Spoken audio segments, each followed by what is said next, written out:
I got to know how to get things done through people, right? Yeah. And here, I'm very young from an experience point of view, but getting things done through people, very well.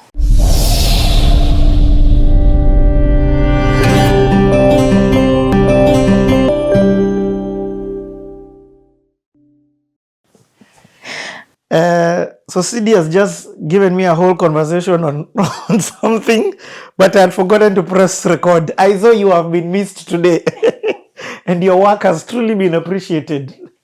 Anyway, I won't ask the question again about what's a good Estonian meal to have. We'll jump straight into it. Where we left off with this story, very interesting part of the conversation. Yeah. You've gotten your job at Ipsos. Take us on. And what year is this? This is now in 2013. So I just got finished my last semester in April and went through the interview all the way to June. Then my report date July. So in July, I have a job. 2013. 2013. But remember, I haven't graduated yet because the graduation is set later. I just finished my classes in April. And July, I land the dream job at Ipsos. This is the one research firm where everybody wanted to work at. So pretty exciting time now. What's pay looking like at that time? Oh, so my first pay, as the entry level, I was given 45,000 Kenyan shillings. Wow. And this time, when I first heard about the pay, I thought to myself, and I was like, that's a lot, right? and Little did you know. Little did you know. It sounded like a lot. And it was a lot given that, you're just coming from campus, right? This is your first... what I would say my first job now after campus, and the 45,000 I remember when I first saw my pay slip, because the one thing we were informed, now the two of us, so we're in this program. It was a management training program. Wow, that's good. Yes, and that's not why just research. They were just looking for the two, so it was myself and the gentleman now. So the gentleman, the two of us, we were being taken through the company, learning from one department to the other. The first thing HR told us is, hey, so you're in uni, right? Go to the help office, get it sorted out first. In terms of help, because we had to notify help that we now have we now have a job. We're now employees. So we go to help, notify them, and then so I'm like, okay, how much will you be deducting? I'm really interested, and they're like, oh, we're going to be deducting 3,400. Like, I thought I could get it lower than that, so that so now I was really enjoying help, but now it's payback time. It is payback time, and I was like, okay, fine, let's see. So in my mind, this 45,000, I started building a house. I started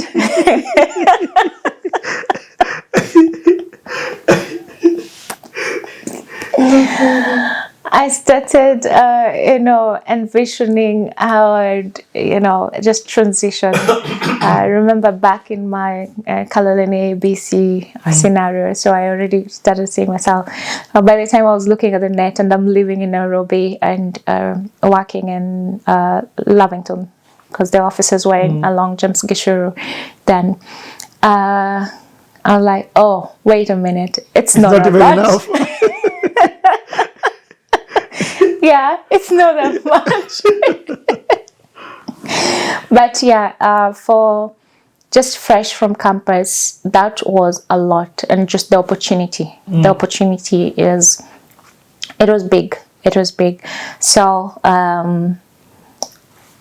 being taught, and you're just, the concentration is just the two of you being taught and going through the company and knowing end to end what each unit does, and before you're settled into your unit. So it was really, really an amazing learning journey. And did they tell you why they picked you?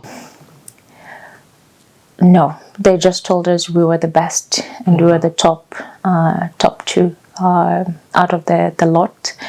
I was just told that the MD, then it was Margaret Ireri, then the MD, she just had an eye for talent and she would spot out talent. So that I was told.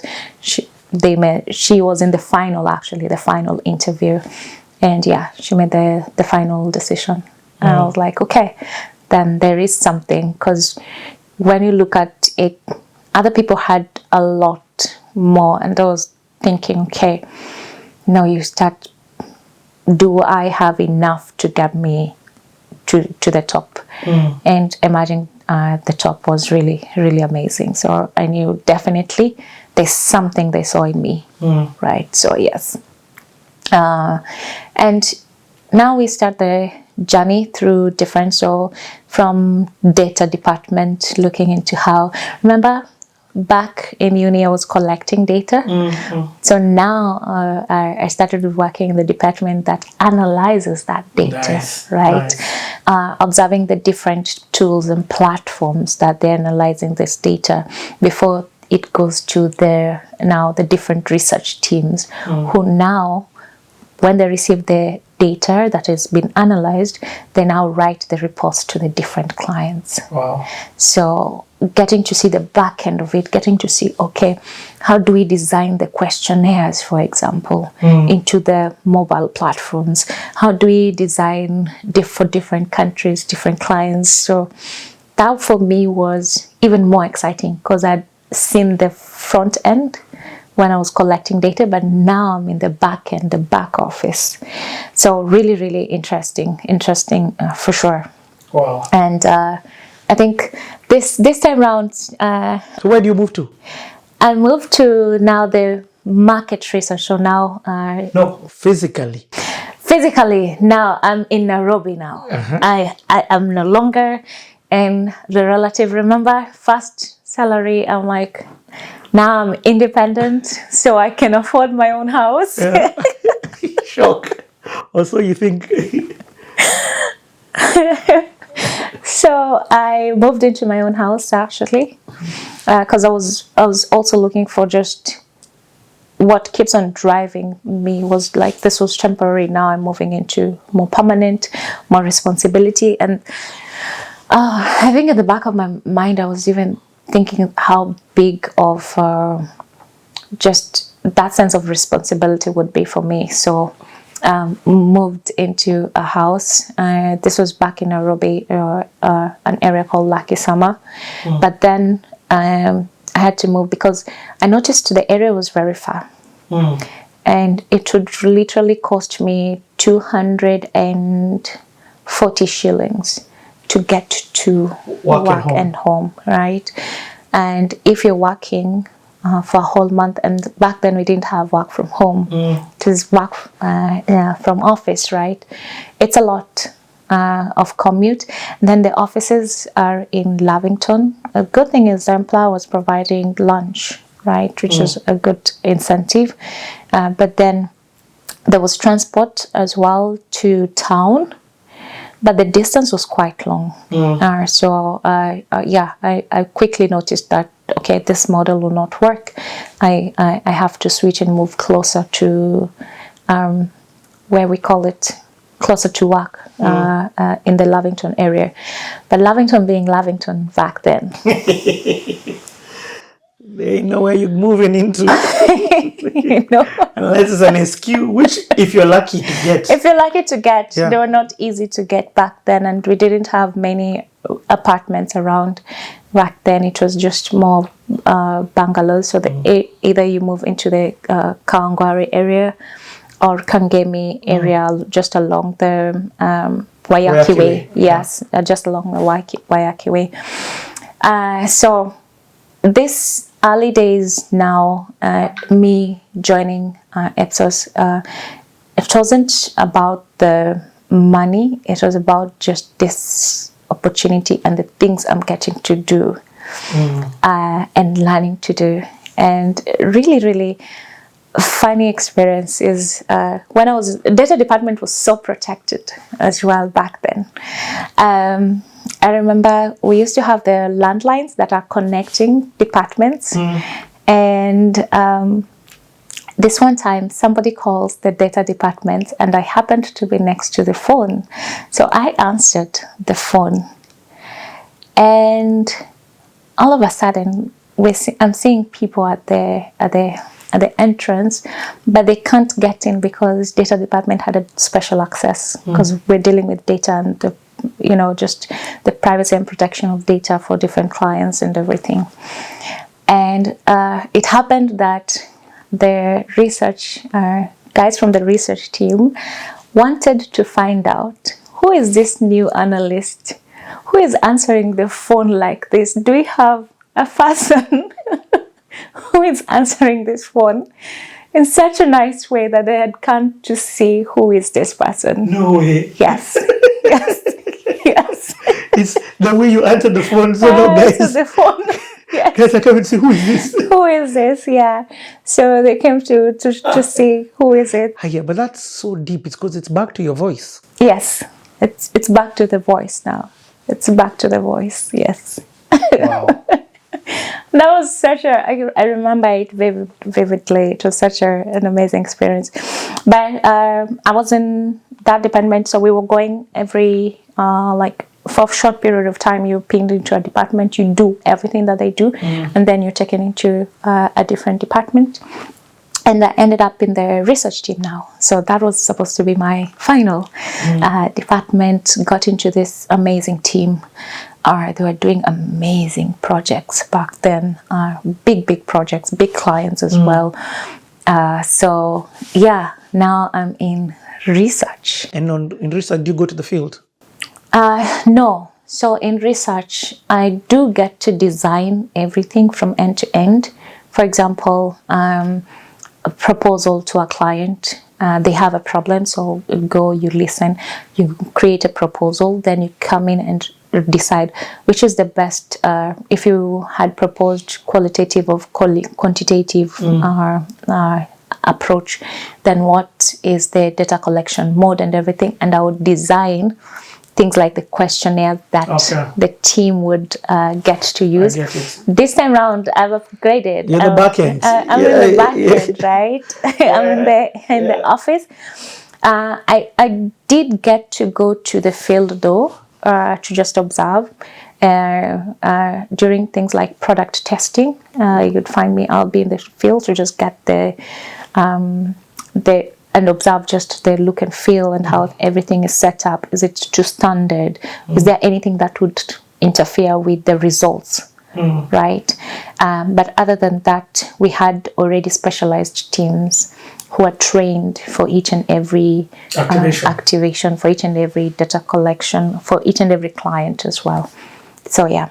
Okay. So just for reference, in case somebody is watching this and doesn't understand, a client comes in and maybe wants to find out about their product and this, that, the other.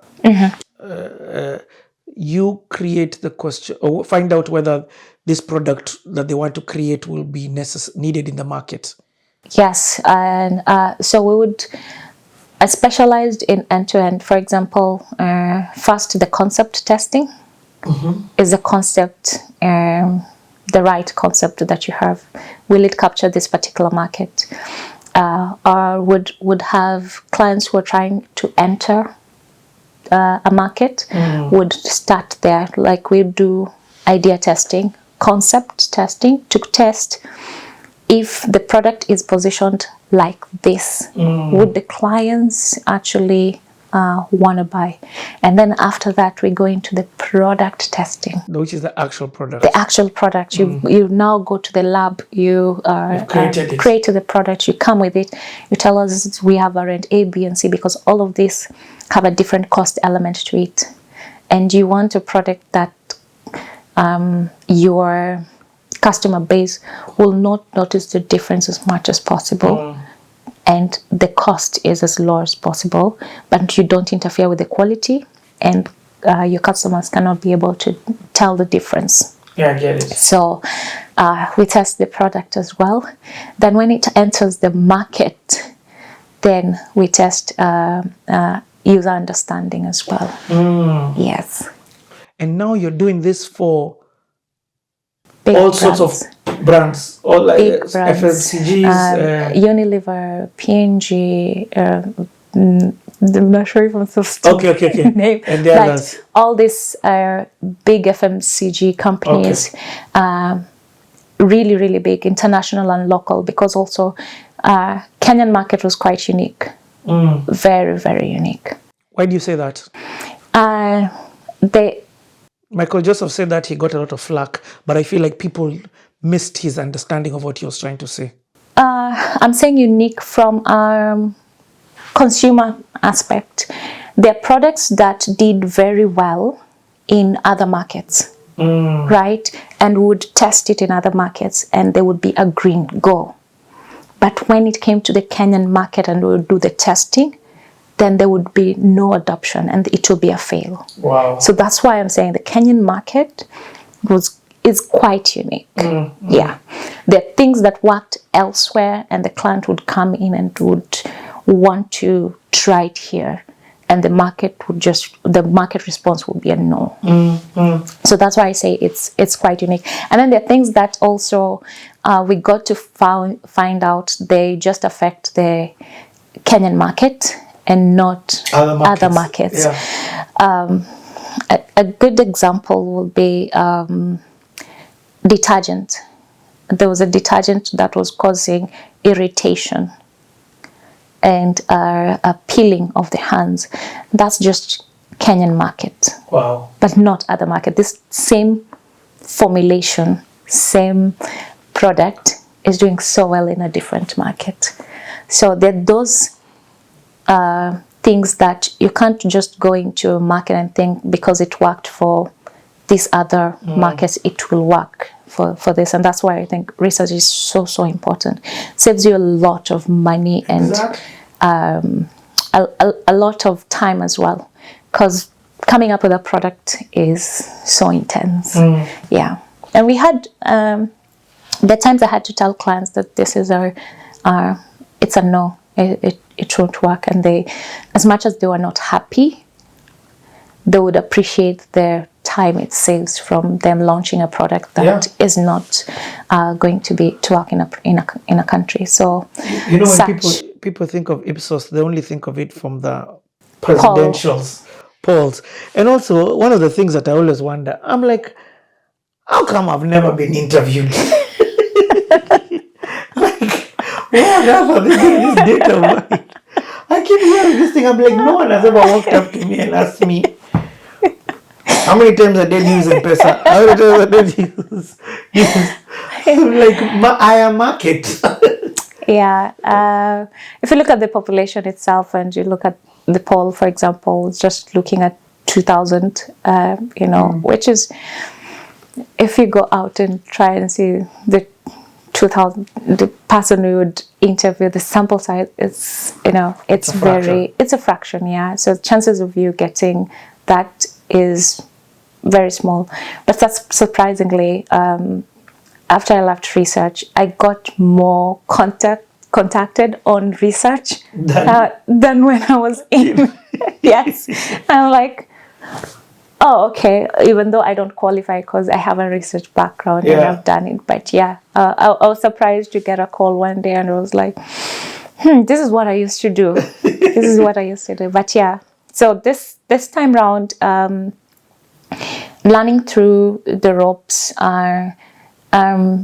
getting so much experience. There's so much that is being pumped into the two of us. So now my colleague and I, and we are just, we're just growing. We started as a research assistant.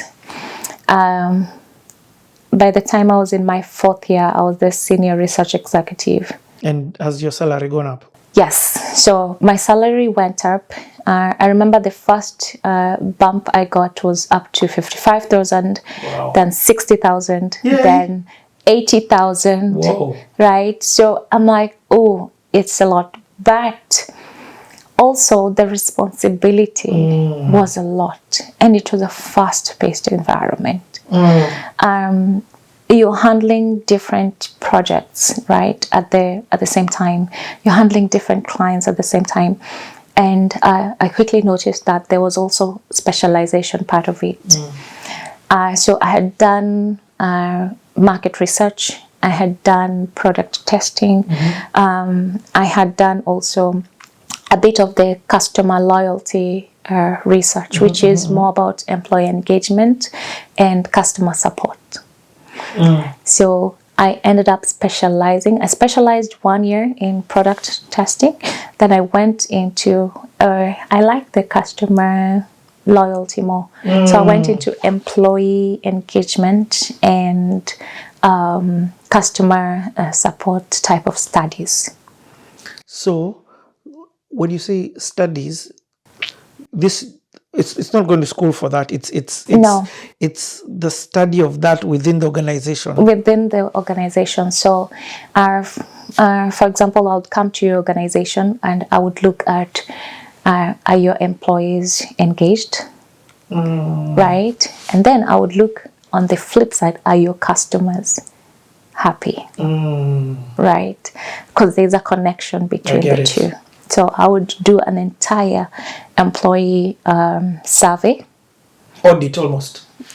Not even audit, but more of a survey, because we would look at different aspects of an employee being engaged, connection to the brand, alignment of goals. Then there's the job satisfaction bit of it, which most people think, just ask me about if I'm happy with my salary or not. And then on the other side, I would now look into customers as well. What's the customer experience like? What's your customer journey like? Wow. Yes. This is huge. Yes. So I ended up specializing in this and got now into a customer loyalty department, which was a very lean department. It was just myself and my boss. And who's your boss at this time? Head of loyalty. So we had, it's like a head of function. So head of loyalty, customer loyalty, and then me. So, and you've got your clients, and if somebody else was there, they'd also have their clients. Yes. And both of you report to her. All the clients were now me, because I'm alone at this point. And then all the now we because of loyalty studies or surveys were really good, because they had a cycle. So it's things we would do on a regular frequency, right? So for example, banks do this we have weekly surveys, we have monthly surveys, and then because these are pegged onto the team's KPIs, so I would do this because they for them to be paid their bonuses, for them to be we have to give a report about how they're performing. So such a situation where we had to come in. So they had a lot of more frequency, but also a lot of pressure, because it's a lot of clients and they all depend on you to move forward. And with the customer support bit of it, it was a lot of you understanding their customers, you understanding their product, you understanding their team, so that you can be able to really advise them on their strategy, advise them on their customers, what are their customers happy about, what their customers don't even notice that they spend so much resources on. And it's I would say a very different thing from just what people used to know research firms do, which was more on the political side. Yes. To be honest, I'm actually impressed with at the end of the day, they're improving the customer journey. Yes. Acquisition, growth, or exit, whatever stage the customer may be on, this information helps do that. Yes. Oh, okay. So are you enjoying your work? I am. I am enjoying my work. I am enjoying the journey.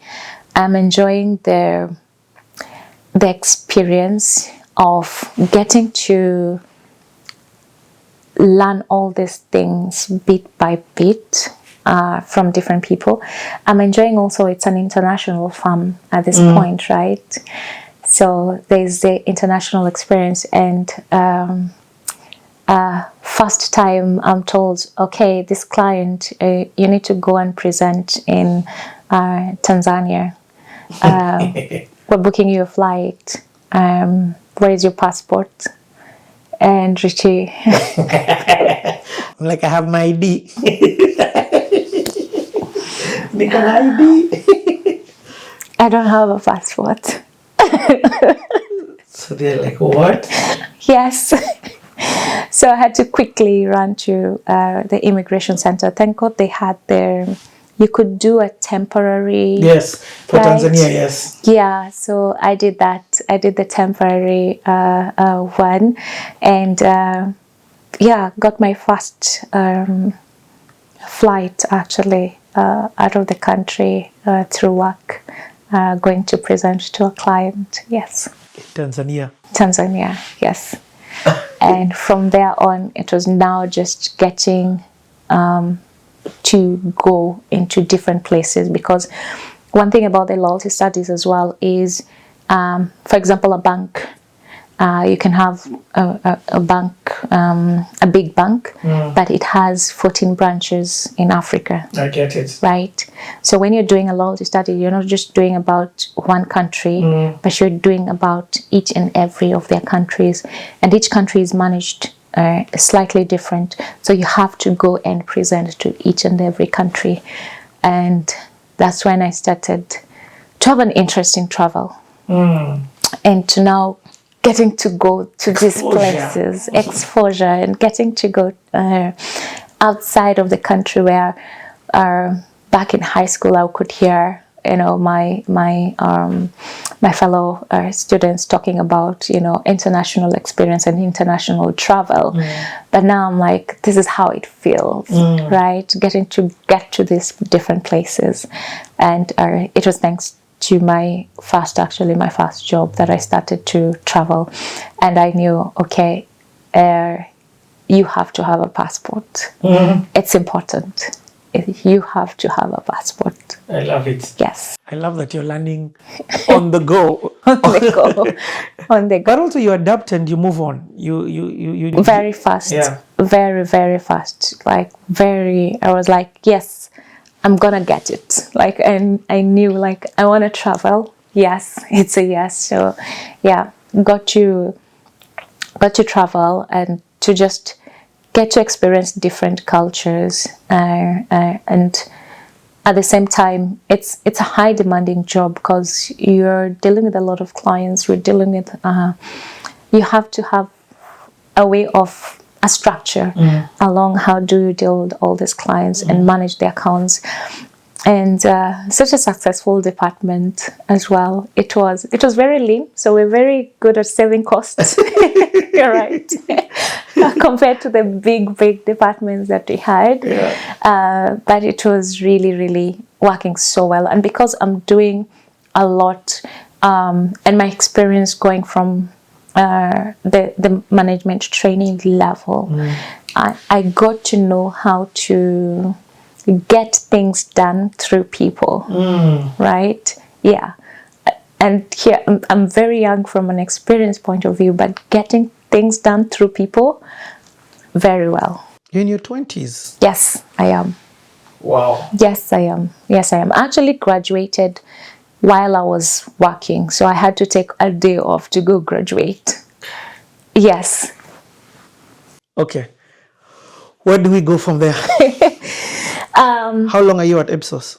4 years, 4 months. 4 years, 4 months at Ipsos, moving up the ranks all the way from research assistant, research executive to senior research executive, right?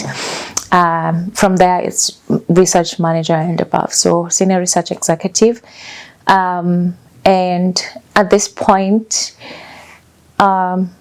it is a lot. It's high pressure because environment. It's quite high pressure, and I need a break.